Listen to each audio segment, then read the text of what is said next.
We live? Good morning, everybody. We're going to get this show on the road to keep everybody on time.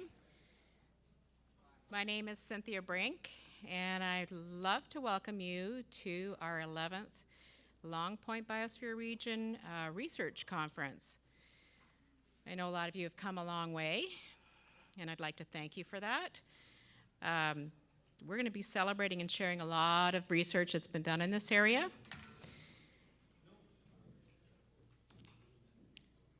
This area is known as a biosphere as well as the Long Point Walsingham Priority Place. I want to do our land acknowledgement. I would like to acknowledge that we are living, working, playing, and stewarding on the traditional lands of the Mississaugas of the Credit First Nations. In particular, we would like to acknowledge the neutral, the Anishinaabe, and the Haudenosaunee peoples. We are grateful for all the generations of people who have taken care of this land for time immemorial. Long before today, there have been First Nations peoples who have been the stewards of this place, meeting in circles such as ours, with a focus on living a meaningful, truthful, and cooperative life.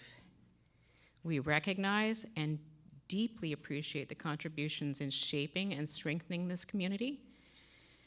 We commit in a real way to shine a light on the promise and the challenges of truth and reconciliation. So a few housekeeping items. Presentations will be kept 15 minutes. We do have a timer today and 5 minutes of question period. We are streaming this as well, and there will be recordings on our YouTube channel. I would like to introduce Elder Gary Sault. He is an Ojibwe elder from the Mississaugas of the Credit First Nations. His people signed over 20 pre-Confederation treaties with the Crown, which covers most of the Golden Horseshoe. He is a veteran and served in the United States Navy. He resides on the Mississaugas of the Credit First Nations with his wife of 49 years, plus one, right? And enjoys spending time with his 15 grandchildren. Elder Sault is also a storyteller and has welcomed Prince Charles, 2 prime ministers, 3 premiers, many chiefs, environmentalists, and many more to the traditional treaty of the Mississaugas of the Credit First Nations. Mr. Gary Sault. Bonjour. Ogajage Higanin Indigenous, Magazine Dodem, Mississauga and Dow, Nucredit Dunji. I'm going to light this smudge.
Ogachipik Bamajan Ba A chickanickaweegie, a gidjiwa, Anishinaabe. Yahweh, Yahweh, la. Yahweh, Yahweh, la. Yahweh, Yahweh, la. Yahweh, Yahweh, la. Okechipik ba majan. Bawabano manake.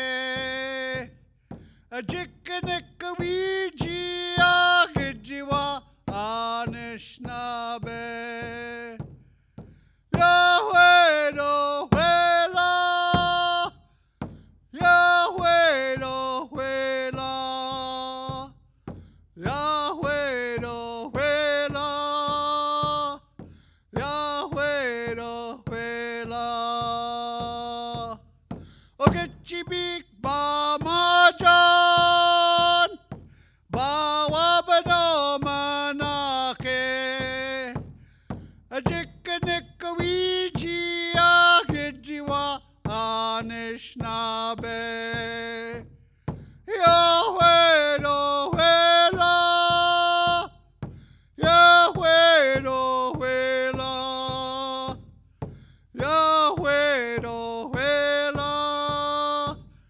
Yahweh, Yahweh, la. Ogeechee-beek, Ogeechee-beek. The turtle is raising his head up from out of the water, and he's getting ready to go on a journey. A jikanikawiji. And as he steps his feet upon the land, he feels so happy that he jikanikawiji, and he dances. He kicks his back legs together. I never seen a turtle do this, but he was one happy turtle.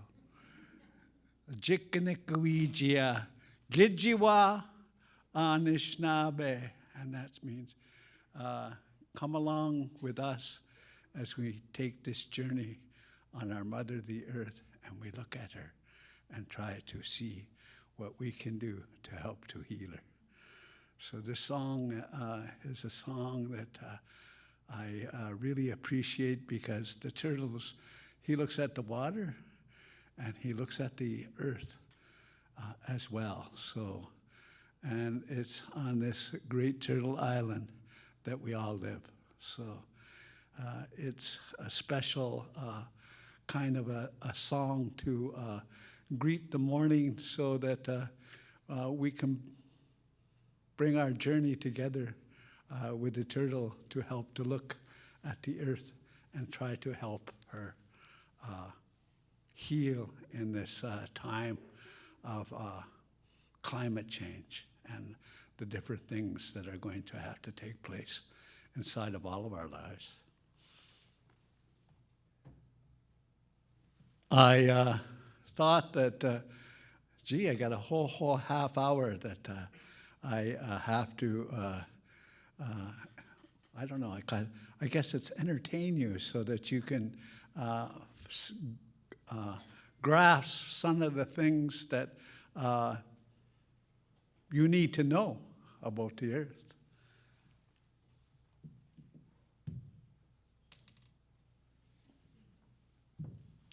So we have, they're like books, I guess, but they're our belts. And this particular belt is a belt that's called the Treaty of Niagara. Cynthia, could I have somebody up here to help me for a minute?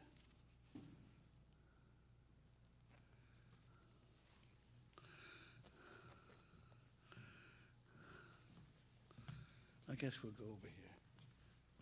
People can see. Can everybody see this belt out there? What do you think's wrong with it?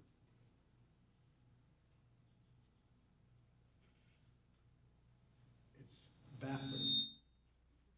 And the reason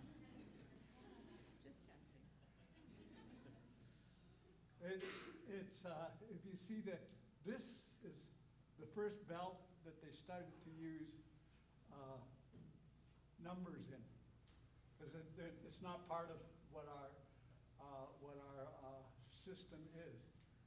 And the reason that this belt even got here was because the Department of Indian Affairs, William Johnson, 1763, the Royal Proclamation went out about treaties because of the fact that Pontiac made war on the crown. And he took 11 of their forts. And he had Detroit was underneath a siege, so they couldn't get in or they were starving. It was one of our chiefs that negotiated with the other chiefs and made a pact with them so that the women and children could get out of the fort and they could go there.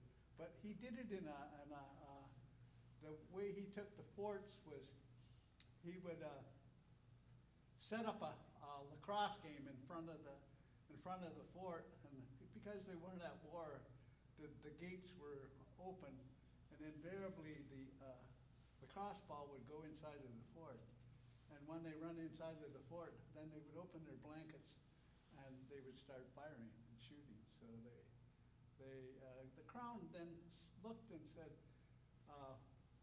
we have to make peace with these Aboriginal people. We can't, how can we start colonies or do anything? And so they wrote the Royal Proclamation, but when the chiefs looked at the Royal Proclamation on the paper, they said, it looks like some bird had chicken scratches all over the paper, and they didn't understand what the writing was about.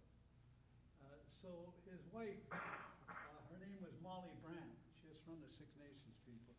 She said, these chiefs are not going to respect you or do anything with you unless you make a belt, a wampum belt. So she designed this belt, and it's one of the biggest belts that we have, but there was 11 of them made, and they passed them out so that they had a meeting. This is called the Treaty of Niagara, but it's not at Niagara Falls. It's on Niagara on the lake. There's a huge meadow there, and it's still there today. And that's where they met. It's called at the Crook, because there's like a bend in the river, and that's where they could cross the canoes from the state side over the Canadian side.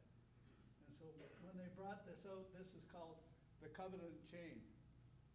And they said, this is the Covenant Chain, and it's made of silver, remember, so that the French gave you a chain, but it was made of iron, and it rusted and fell away. But with the silver, it'll last forever, and when we meet together, we should shine it. And so they did that. Every year they did this, even into modern times. They had a commemoration of this belt that came out. And if you look, you'll see two figures that are in the middle. And one of them has white on his breast, and it represents the Aboriginal people. And they said, well, what's that for? He says, oh, that's because you have a white heart, you will share the land with us.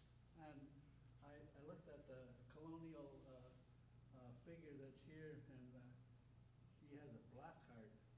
They should have known that. So this is why they call it a chain is because when it goes together, it goes like this, and it forms a chain so that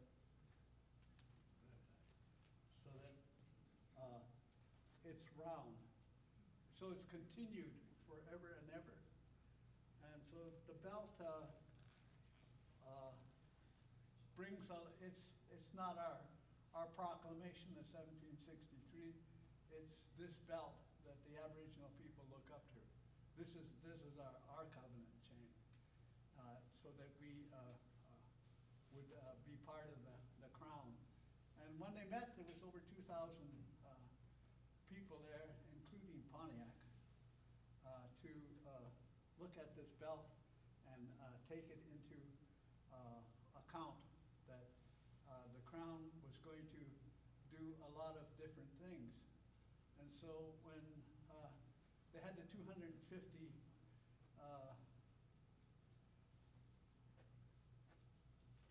year that this was in existence, they commemorated it at Niagara-on-the-Lake.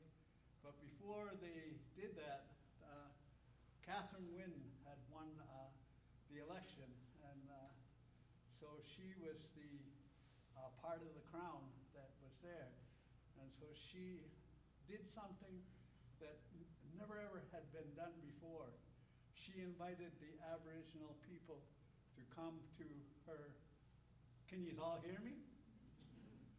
Okay, she invited the Aboriginal people to the swearing in of all of the people that were going to take office. And it had never ever been done before. They invited the Aboriginal people there. So when they said that, they said, "What are you going to do for us? We're going to give you tobacco." And I said, "I'm going to give you wampum." Because like whenever we met with, and this belt was brought out, they would add one string of wampum. And so it would go with the belt. So like in the past, there was like 11 strings that went with it. And so when I went there, that's what I did. I gave one to the Lieutenant Governor and one to Catherine Wynne. And I said, "This is to remind you of what your people said to us in the past, and that they should shine the covenant chain so they can remember what their ancestors said to the Aboriginal people." So this is an important belt that it's like a book. It tells us different things that happened in the past, and what the crown is still owing to us. So I had the pleasure of when Prince Charles became King Charles III, I was at the legislation building, and when I got up to do my announcement that I recognize King Charles III, I said to them, I said, "I, recognizing King Charles III, and I hope that the honor of the crown will be brought back to Canada because of all of the things that were taking place inside of our life." And one of the things that were taking place inside of the Aboriginals' life was 25 years ago, we won in the Supreme Court of Canada that if the Crown was going to, the province or anybody else was going to go ahead and make changes to the environment, that they had to, the duty to consent came into play. They had to come to the Aboriginal people and say, "We're going to put this highway through here, and we're going to do this to the land." And we would say, "No, because you're going to wreck the environment." And so the first time they wanted to put the thing through, they did consent with us. But this time, no duty to consent, and this has been taking place with the provincial government, that they're not recognizing their own laws, because this was a law that was passed by the Supreme Court. So when we look at the government's not applying their laws, then why should we live up to their laws either? We could blockade them, and they wouldn't blockade just the place that was going to be going. They blockade the railways, and this almost took effect because of what, but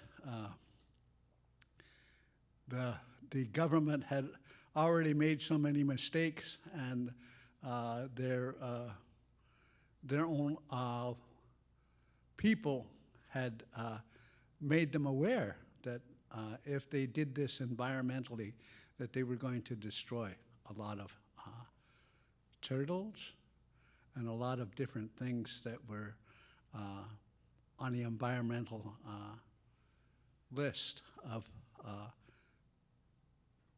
going extinct.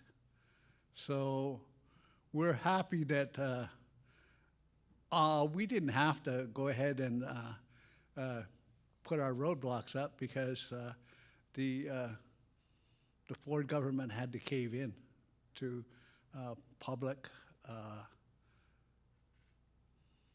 I guess the majority of the people that didn't want to see this highway go through because it was going to destroy so many environmental pieces of the earth and things that we needed to have for our future lives. And so environmentally, things have to take shape.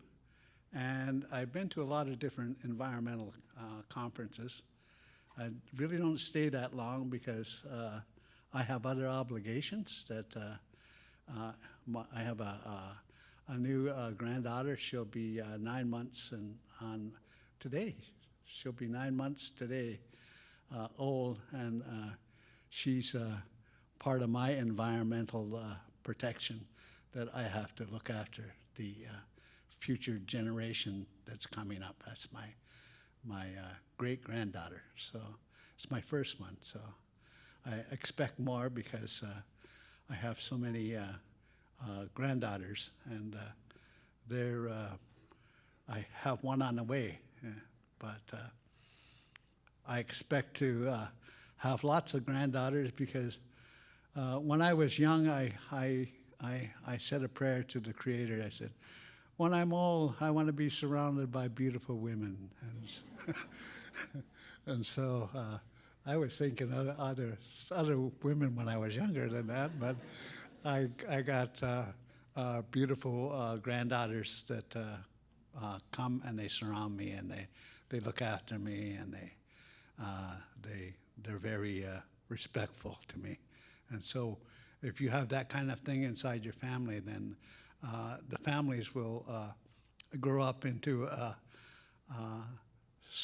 people that will look after the environment, and I hope some of them follow in my footsteps and start to look at ways that they can help the environment grow into a healthy place. And so I do once a year, I go out to where the Rouge River is, because our traditional territory is rather large, and it starts at Point Pelee, along the lake to the Niagara River, along the Niagara River to Lake Ontario, and then northward to where the Rouge River is, right beside the zoo, and up on to the ridge that divides the water. It's an escarpment.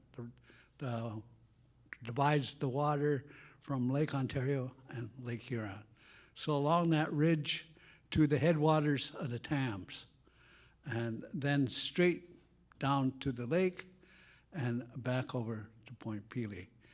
And so that's how big our territory. And so there was like 22 different treaties, some of them very small, and some of them very large. And The one we fall underneath here is called the Between the Lakes Treaty. And it's like the second treaty that they make with us. And when they do it very,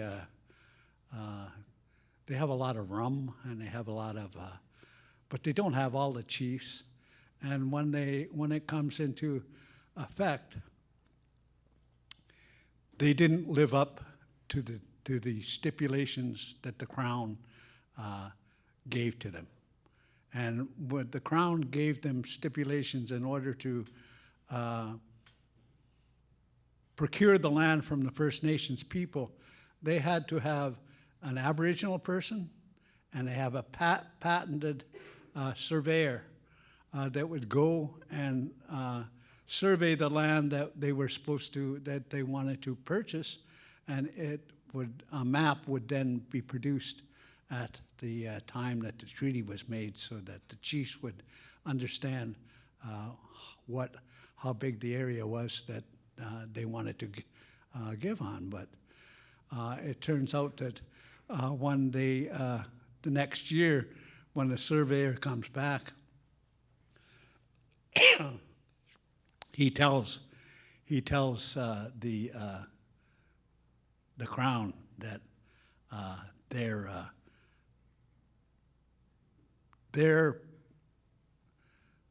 what do you call it? The way that they purchased the land, it didn't fall underneath of. It didn't match up. So when they do take the treaty, they took more land than they were supposed to. They were supposed to take from like where Lake Ontario is, and up to the Catfish Creek here in Atikoke. That's only how far they were supposed to take, but they go all the way over to, there's another Catfish Creek over beside London, Ontario, and it goes up to the headwaters of the Thames. So that's what they were looking to take the land. And so when we fight the government to look at different things, we go back to the treaties and we look and say, well, you didn't live up to that. Or where the Rouge River is, it's,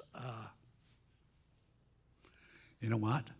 I think she's walking over here because my 9:30 is up. But that's just a little bit of history that you can, and if you want to learn more, go to YouTube and Google me, and you can see I do more on the belts, and I do more so you can get to understand what the belts mean to us. So thank you very much for having me here, and for so that you could view the raiments of the Mississauga Nation. Miigwech. Chimegwich.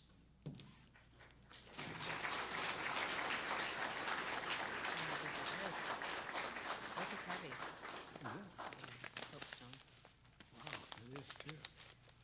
So I'm going to bring Brian up here to start with the introduction of our keynote speaker, as I help Elder Gary Sault with all these wonderful ceremonial items. Thank you, Cynthia. What a great day. A few old faces and so many new faces. We're looking forward to a great conference today. And all these new faces, and they're much younger than me now.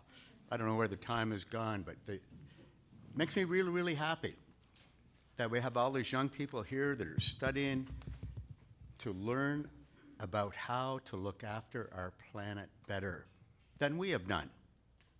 Makes me confident. I know you're going to do a good job. It is my great pleasure to introduce a good friend of mine, Peter Zuzik. We had the opportunity of working together down in Point Pelee National Park. And Peter is not only an exemplary coastal geomorphologist, he's also a conservationist. He cares about our planet. He cares about the Great Lakes. And we need to work together to preserve and conserve our Great Lakes. Peter received his Bachelor and Master's of Studies from the best university in the world, University of Waterloo, specializing, that's where I went, right? Specializing in coastal geomorphology and geology. He is a certified floodplain manager and a professional geoscientist.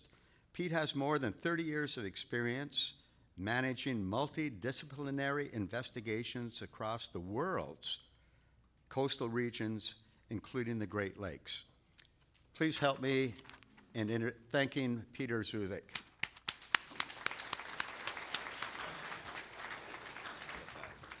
All right, well, good morning, everyone, and Brian, thank you for that introduction. I have enjoyed our friendship over the years, and I look forward to all the future years together we're going to spend. So the talk here today is the role of geodiversity in the evolution and the future of the Long Point Sandspit. And as I listened to the first keynote here this morning, couldn't help but think that there's some really interesting connections here between this concept of geodiversity and Mother Earth, the creator, and how we should be caring for our planet. So I think it's a nice segue to our introductory comments, and I'm just going to jump into it here. There's a lot of content that I'll walk you through today, and then we're going to leave some time at the end to have some questions and discussion. So as far as the content, we're going to speak about the Holocene evolution on the Long Point Sandspit. Going to go through some nautical charts over the last couple hundred years to see what we can learn from those. Talk about shoreline changes from roughly 1950 to present, and then put in context what all this means for coastal management of the Long Point region here and the entire Long Point littoral cell, and then have some questions and discussion. And I'll be speaking a lot today about the littoral cell and a couple more diagrams coming here, but obviously we're talking about Long Point here, but this littoral cell extends all the way over to Port Glasgow. So when we talk about the littoral cell and the boundaries and the movements of sediment, it's that large geographic region that I'm referring to. So first, a little bit about geodiversity. First defined by the IUCN in the publication. And with context to the Great Lakes and with the way I like to think about this, geodiversity is the variety of rocks, sediment, and landforms together with the natural processes that form and alter them in nature. So it's those physical processes that drive and change our landscape. We've had obviously a fascinating history of glacial evolution here in the Great Lakes, and geodiversity is a big part of that. The reason we have a sandspit is because of geodiversity. Geoheritage is very similar to natural heritage. We should be protecting these landforms just because they're amazing places, because they're important, they're unique, and you can see all the various reasons there in the definition. And then, of course, geoconservation is the need to conserve these areas and manage them for the future to preserve them. And so on to littoral cells. So this is a concept that is used in the coastal sciences to understand boundaries for sediment movement. And so this stylized diagram obviously is built off of the Long Point Spit area we have, but just to take you through some concepts here. So we have a cell, a boundary where we can describe all the sediment sources, their transport pathways, and then their sinks. And this is important. It helps us understand the interrelationships between them. And in this particular cell, we have a headland here where we have divergent transport. Again, this is just a conceptual model. We have an area in these cells throughout the Great Lakes where typically the shorelines erode. It's a natural trend. Happens all over Lake Huron, Lake Ontario. These shorelines eroded naturally. Waves and currents are pushing those sediments in a dominant direction, in this case to the east. And then there's often a downdrift depositional area, in this case the Long Point Sandspit, Piney Provincial Park, Presque Isle in Lake Ontario, Point Pelee National Park, Rondo. These are all the depositional sinks, and they're there today because the shorelines historically have eroded for thousands of years. With work we've been doing with Environment Canada and many others here, we've been looking at this cell here that feeds Long Point. As I said, extends all the way over to Port Glasgow. Transport increases towards the spit. as the fetches get greater and the waves approach this region here. And that's been a big part of the erosion and the sediment transport to the creation of the sand spit. But we've changed this landscape in the last 100+ years with the harbors. So the harbors at Port Stanley, Port Bruce, and Port Burwell collectively have trapped somewhere, and this is a rough estimate, 18 million cubic meters of sand and gravel. So that sand and gravel prior to those harbors would have continued its way along the coast and helped build this spit. And so we've disrupted the natural flow of sediments. We've negatively impacted the geodiversity that ultimately created this sand spit in the first place. All right, so a little bit about our Holocene evolution, and this is it's a fascinating story if you're into glacial history and geology and what that means to the landscape we have today. I'm going to really just hone in on a few key parts to help us understand what has happened to the spit and how it's changed, how it's changing now, and how it may change in the future. So first, from Chapman and Putman, some diagrams that have been around for a long time. We had glacial ice where we sit here today over 1 kilometer thick. So we were in a glacial period until the Wisconsin finished, roughly about 20,000 years ago. By 15,000 years ago, the ice had receded, started to recede into the lakes themselves. We had some dry land in the middle of southern Ontario here. And then we had this Lake Whittlesey period. And so Lake Erie didn't just form immediately after the ice melted. We had lots of histories of channels and flooding, lake levels higher than they are today, lower, et cetera. And so just want to set the context that we didn't just melt all the ice and then all of a sudden have a long point sand spit. All right, so that's the point of these guys. And then if we look at the spit itself and the contours here, we have 10-meter contours, depth contours. And we can see, of course, that the 10 and then the 2030, they all converge out along the tip of the park, the tip of the point. And the point I wanted to make here is that with the blue lines there, that sand wasn't always there, right? So coming out of the glacial period, we had glacial till, we had glacial moraines, we had sand plains, but we did not have this indent here in the contours. They would have been more closely aligned with the blue that I have on the diagram. So then this diagram, next, a lot of information on this one, so apologize for that, but it's really important to help us set some context here. And so just walk through this with me here and focus on the key aspects of this diagram. So we have, first going to talk about this lake level and isostatic rebound chart. So along the bottom here we have time. So we have 16,000 years before present, and then Y is depth or elevation of our terrain. So these are meters above sea level, 70 up to 175, which is where our current lake levels are. So after that glacial ice left southern Ontario, it suppressed the bedrock, the mantle of the Earth's crust, and everything sunk. When the ice left, it started to bounce back. So this is the isostatic rebound theory that I'm sure many people are aware of. The sill at Buffalo that controls the flow out of the Niagara River wasn't at its current elevation 16,000 years ago. It was almost 100 meters lower. So this colorblind, red line is the elevation of the sill that controls the outflow of Lake Erie down the Niagara River. And so if we go back to 16,000 years ago, it was 100 meters lower than it is today. And Lake Erie looked very different than it was. It hadn't formed yet. We didn't have our current modern Lake Erie in the shorelines that we know today. And as the sill started to increase in elevation, we had this really important period here called the closed lake basin period. So that's, if we just look at A here, the sill was higher than the level of the water in the lake. And that's the diagram that's shown here. So these come from Coakley. The sill was higher than the water that had accumulated in the eastern basin, so there was no flow out of the Niagara River. We had a lake that was a closed system. And we certainly didn't have a sand spit 10,000 years ago. We had this Norfolk moraine that we'll talk a little bit about further. We moved to 7,000 years ago, and the lakes, the two basins, central and eastern, had joined. And we're starting to see maybe the beginnings of a spit here 7,000 years ago. Waves and currents are going to be eroding those glacial sediments as they do today, starting to form that material into the shape of a spit. And then we go to 6,000 years ago, and this is, again, from Coakley. The spit is this white area here, and obviously the black is where the spit is today. I call that the collapse period. So we have a point where the levels of the lake are rising up to their more modern period, and the sediments are starting to move into place of closer to where they are today, but not exactly where they are today. Okay, and then, of course, we go roughly from sea here 4,000, 5,000, 6,000 years ago to present, and water levels are in this sort of range they are today. So we've had our current range of levels roughly for 5,000, 6,000 years.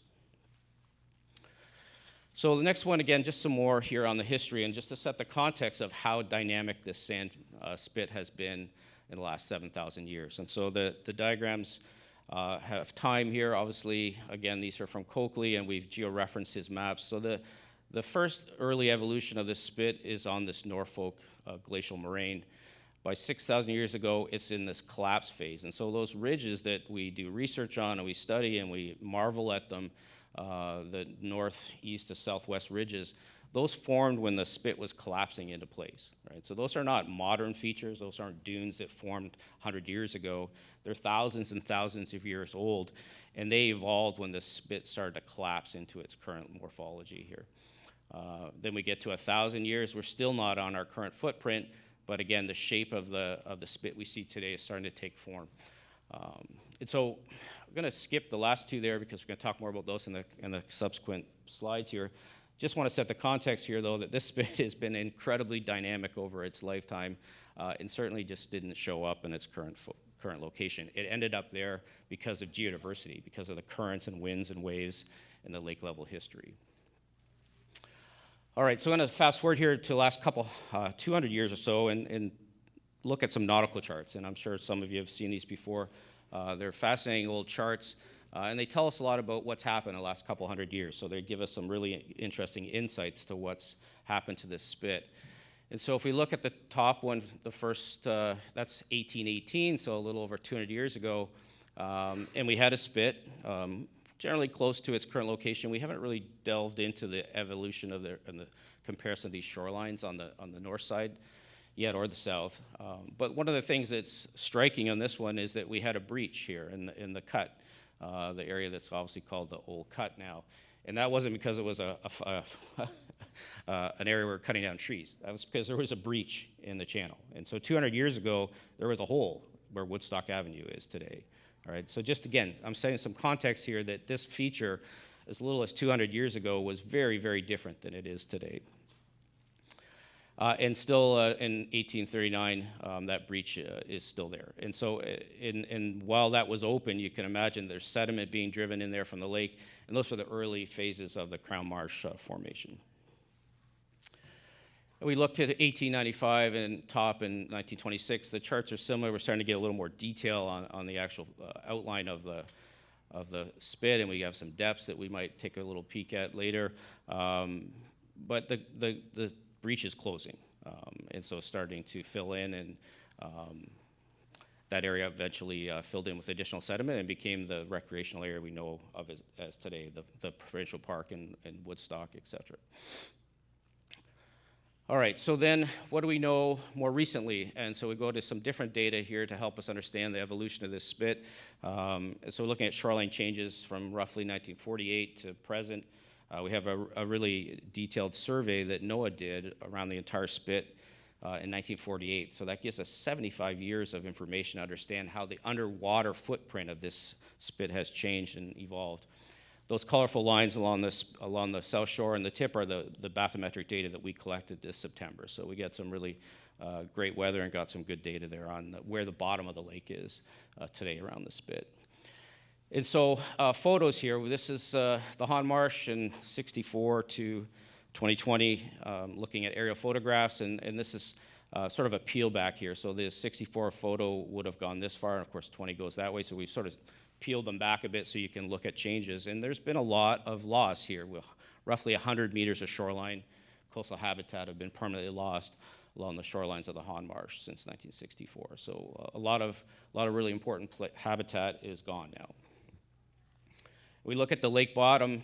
This is profile 1, and all these maps here, you see the location of the profiles. Just for context, we're going to go on this little journey out towards the tip here. And so this is what the lake bottom looks like, and there's some very big sandbars here. You can sort of imagine that this area is purpose-built to move sediment. A lot of sediment moving through this area, but there's no sediment that's really sticking around. And then we move over to Hastings Drive here. This is profile 3, and again, a very deep and steep nearshore. So we're right in this region here of Hastings, and when you sort of follow 0 as chart datum, so shoreline sort of right in here, it gets deep immediately along Hastings, and they have these multiple barge systems, which again, purpose-built to move sediment, push sediment through this area, and of course, not a lot of sediment on the shoreline itself. And this interesting oblique from Rob and Davison Arnott that showed what the place looked like in '92, and it's really not much different than it is today, where we've got some holdouts here, some cottages and homes that have been armored, and the rest of the place is just suffering from erosion and wave impacts. All right, so next is the Woodstock Avenue area, an area that's been very dynamic. I happened to be out there on a family day around 2015, and the beach was massive. Of course, it's not today. So this area's changed a lot, but just looking at, and it changes a lot year to year as well, but just looking at the 64 to 2020, obviously there's been a fair bit of erosion here, but this would be an area where the beach is very dynamic, as we all know. It comes and goes and fluctuates with lake levels. But of course, 2017 and 2019 were high water years, record-setting water levels in 2019 that eroded a lot of that beach material and then put all these cottages at threat. And then we end up with this stuff here: vertical sheet pile walls, armor stone walls. And so instead of having these beautiful beaches, now we have rock and we have concrete sheet pile walls to protect the infrastructure. And this is not what I envision a sand spit to look like. And I'm sure the people that own those properties either, but they had no choice other than to protect their properties, otherwise they're going to lose them. All right, so this is a concern because we're seeing more and more of this over time. And this is not what I envision when I think about sand spits in Long Point. Provincial Park, 92 on the left in September 2023. So we had big wide beach in 92, we had dunes, we had forested dunes, and today we have eroding forested dunes. All right, so lots of impacts here from erosion and loss of beach. And then we get to maybe the area, well, no, not maybe, the area most impacted across this landscape in the last 75 years in the Long Point Company. When you compare the 64 and the 2020, they have lost 370 meters of beach and habitat. So this is just stunning to me, incredible, the amount of land loss in front of this property. Those wetlands are gone now. They're never coming back. All right, so we've lost a tremendous amount of habitat here, coastal habitat, wetlands, dunes, etc. And if we look at the lake bottom, again, I love the lake bottom, gives us information too, not just the photos. This is the first area we got the 48. So this is the 1948 NOAA survey, and then the one that we just completed ourselves in blue. And you can see that these sandbars, they're not as much data, obviously, in 48 as there is today. They are lakeward of where they are in the survey we just finished by about 300 meters. And so the morphology of the lake bottom has not changed, but it's migrated inland as the beaches have eroded as well. And so the key point here is that it's not just the beaches and the dunes that are eroding, it's the lake bottom as well. And then we go a little bit further here. We're out to 14 now. So we turn the corner here in more of that sort of east-west section, and we see some interesting trends here as well, where in the nearshore zone, these two surveys match up incredibly well, very similar, out to about 6 meters over that 75-year period, suggesting this area's been pretty stable. But what we're starting to see out on the tip, in the deeper water, is accretion. So we can see these sandbars, these sand waves in deep water. So we're starting to see the first evidence of the sediment accumulating, but it's not accumulating on the beach, it's accumulating in deep water. And then we go to 15 a little bit further out to the east here, and a similar type of thing. The nearshore is remarkably similar. These lines almost match up exactly, which is astounding after 75 years. But in deep water, we're again starting to see the evidence of this accretion of sediment in deep water. Now, you would expect sediment to accumulate in a sand spit, both in the water and on the shoreline. So not surprised about that. It's just interesting that we can now have some data to help us understand where the sediment's going. And then we get to the tip. And like a lot of what I'm talking about today, this is all still a work in progress. And this is, I should have said this at the onset, a lot of this is being funded by work we're doing with Canadian Wildlife Service. So I apologize for not mentioning that at the onset. So this is a lot of this work in progress. The 1951 image there is an interesting one. We're still waiting for the full high-resolution photo from the National Air Photo Library. But the spit looked very different in 51. It was a long, skinny rectangle. And that should be pretty obvious for everyone here. And then by 82 and to present, it turned into a long, pointy thing. So I don't know why that happened. But the morphology changed dramatically from 1950. And we compare the location of the tip to the 2020 image. My glasses, that's roughly, I think, is it 300 meters, if I remember correctly. So the tip's eroded 300 meters at the bottom, 175 meters on the north side. If anyone's confused, of course, north is to the right here, just to make sure everyone's awake. And then just stepping back, what's happened in the last 70 years here?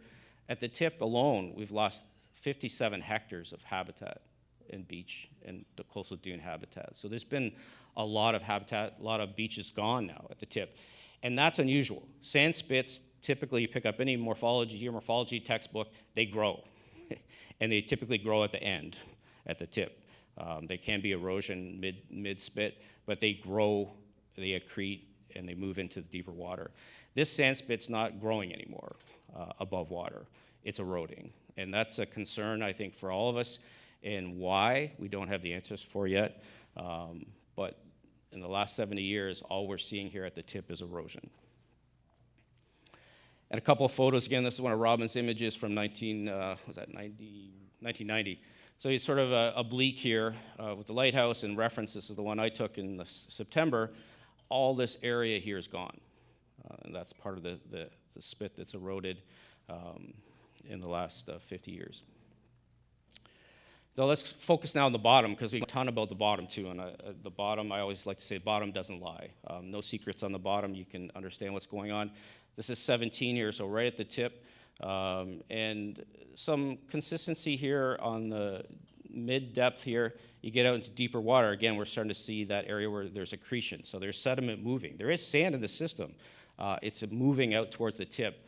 But it seems to all be accreting in deeper water. And so this is the area here where the shoulders of the spit are starting to grow underwater.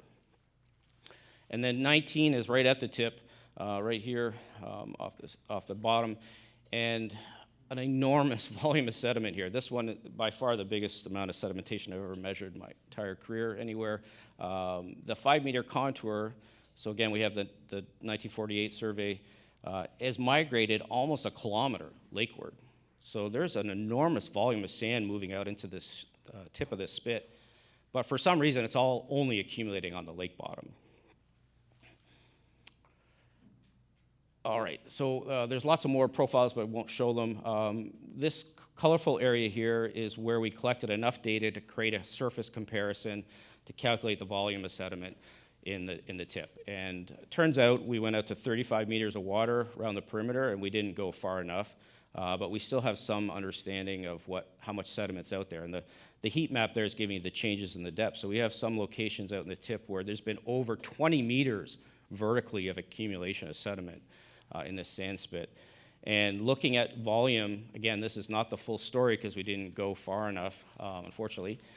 23 million cubic meters of sediment since 1948 has accumulated in the sand spit. That's roughly 300,000 meters cubed per year. So there is a lot of sediment moving along the sand spit. It's just not ending up on the shoreline and in the beaches and the dunes anymore. And just to put that in context, how much is 23 million? That's, put that in a volume context. It's enough to fill the Rogers Center baseball stadium 14 times with the roof closed, right? So this is a massive volume of sand. I just argue that it's probably not in the right place or where we would historically see it going. All right, so that's a bit of what we've learned, again, through the work with Canadian Wildlife Service and some previous contracts. Still lots of learning to be done, lots of technical work for us to do this fall, but we've started to build some understanding as to what's happening with this spit, both above water and below. So what does that mean? What do we do with this science, and how do we use it from a coastal management perspective? So I put together a little list here of things, what we know and what we don't know. And as far as what we know, I think it's very clear that the Long Point sandspit has always been a dynamic feature. The geomorphic evolution over the last 200 years has been influenced by natural processes and anthropogenic impacts, those impacts being harbors and shoreline armoring. From roughly 1950 to present, most of the south shore has been eroding out to the tip. So everything's eroding, which is not normal for a sandspit. And some rough calculations, 300 to 330 hectares of coastal habitat have been permanently lost, most of that being coastal wetlands. And I think, as you can see from those diagrams, as these beaches erode, the beaches don't disappear, they're migrating inland. Their overwash events are pushing the sand into the marshes. So we still have beaches, we're just losing mostly coastal wetlands. Again, the only depositional area since 1948 has been the underwater tip of the shoal. So it's accumulating at the shoal, at the tip, but it's just all happening underwater. And then climate change. Climate change is going to bring more challenges, unfortunately. The projections are for higher average lake levels, higher highs during wet periods. What that means, again, the best science we have, the projections for the future, when we get into a wet period like 2019, the lake could hit highs even 30, 40 centimeters higher than what we experienced. So imagine all the damage and all the impacts we had in 2019 and then add 30 or 40 centimeters. That's what we need to be planning for. Less ice cover, it's already happening. Our warmer waters, warmer winters, we have less ice cover. That means more storms, more impacts from storm damage. What does it mean for sediment transport and rates? No one's looked at that yet. But everything I can see that climate change is going to bring to this area, and already is going to create more challenges for this sandspit. And what don't we know? And it's a pretty long list here. So again, work in progress, and happy to make any connections today with people that might help me fill in this list. But from my perspective, what we don't know, the future evolution. What's going to happen to this spit in the next 100 years? I think we all like to know that. There's a great lineup of research on the spit itself and the terrestrial aspects and the marshes. What's this spit going to look like in 100 years? We don't have a good understanding of the relative role of natural processes versus anthropogenic impacts. So that's not known yet, but certainly something that could be studied. Have the rates changed? We really have endpoints here. 70 years is a long time. These systems typically don't change in a linear manner. So have the rates of change changed? Don't know yet. Has the deposition of the sediment in the shoal changed? Has it always been 300,000? Or during 2019 and high lake levels, was it 1 million a year? We don't know that yet. We need to do a lot more monitoring and research to understand those types of changes. Coastal wetlands. So there's been a lot of work on wetlands, obviously. It's always a hot topic of research. Are they going to migrate lakeward on the north side to compensate for this loss of habitat? Or are we facing a future where we're going to just continually have less coastal habitat at Long Point? Historical rates of the spit. Again, are these rates going to continue or not? Are they going to change? Lastly there, will humans intervene and reverse the erosion trends or accept this ongoing evolution? This is a big question for all of us to face. This is a place we all care about from many different dimensions. Are we going to let this place continue to erode, or are we going to try to do something about it? And then finally, how will the habitat and species respond to future trends and climate change? All right, I would, just a few last slides here, we're close to being done.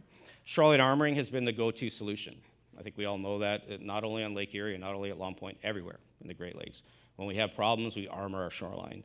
And this is a great example of what can happen when you do. And this is just to the west of the spit. We had an eroding bank here, really not too much in harm's way. Shoreline wall was built in 2013.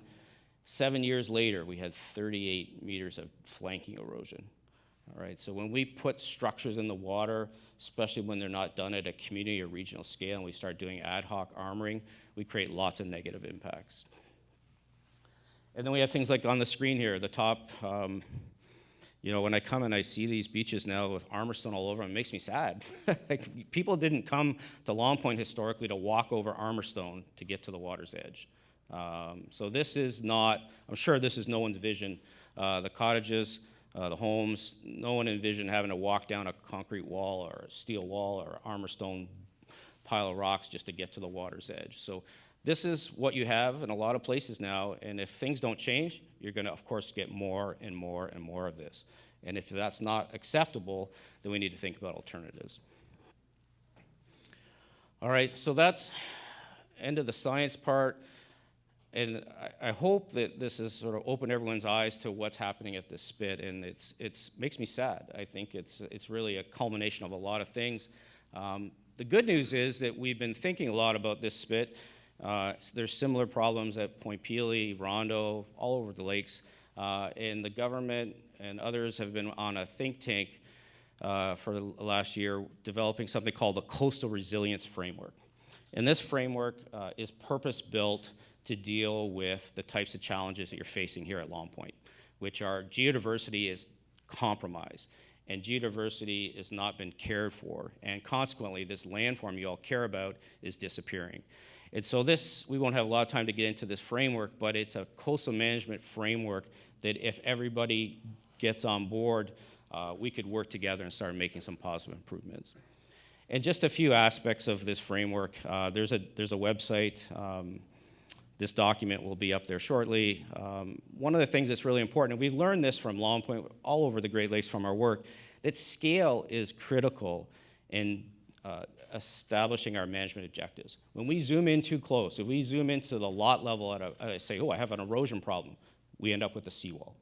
But if we zoom out and say, look, that area is part of this dynamic littoral cell, and at the end of the line is the Long Point sand spit, we need these natural coastal processes to continue, we might have different outcomes. And so this whole framework is grounded on the concept of working at scale that's appropriate, and in the case of this area, it's working across the entire littoral cell all the way to Port Glasgow.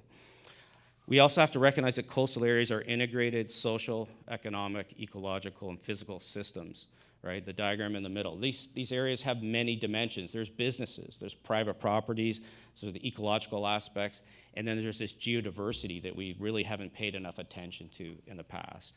We need to understand these linkages. And the bottom one there, when I say linked, physical, ecological, there's a little phrase that was coined in the UK, that geodiversity is biodiversity's silent partner. And if we don't take care of this geodiversity, then our biodiversity is going to continue to decline. And that's what I really see here, and I hate to be sort of not really being critical here, but if you look at the agenda in this conference, after my talk, I think there's one more on physical processes, rain on snow events, and it's all about ecology. And that's awesome. It's really important. We all care about biodiversity, but we don't care enough about geodiversity yet. And so a kind of energy that I see in this community around things like the priority place and the collaboration that's being spent to work on these land-based problems, we need to take that energy and that model and transfer it into this coastal resilience framework and start putting that kind of energy into managing the water's edge and the lake and the geodiversity. And then lastly, by everyone for everyone, right? This needs to be transparent. Everybody needs to participate. This is the diagram, and I won't really take you through it, but there's phases and cycles in this framework. Ending up in action, too. It's just not just science for science. We want this framework to be applied, to be action-based, and to make science-based decisions in the future. And then lastly, Brian's got a little sign-up sheet there. If anything that I've said to you today sounds interesting, there's a sheet to put your name on it. Brian and ourselves and others at the Biosphere have been talking to people and building up interest in creating a committee that wants to focus on protecting the geodiversity of the Long Point sand spit and the whole littoral cell. And we're doing that because we care, as Brian mentioned at the introduction, but also there are some funding programs coming. There's one standing program right now that NRCan has, Natural Resources Canada, where they're looking to fund people that want to work at appropriate scales in the coastal environment to look at risks and vulnerability and develop adaptations. So the federal government is putting money behind the types of initiatives that this framework is meant to solve. So if this is of all interest, my email address is there, of course, but Brian's got a sheet at the front. Please put your name and email down there and we'll keep in touch with you. And Brian, I think that's it. Thank you very much for listening.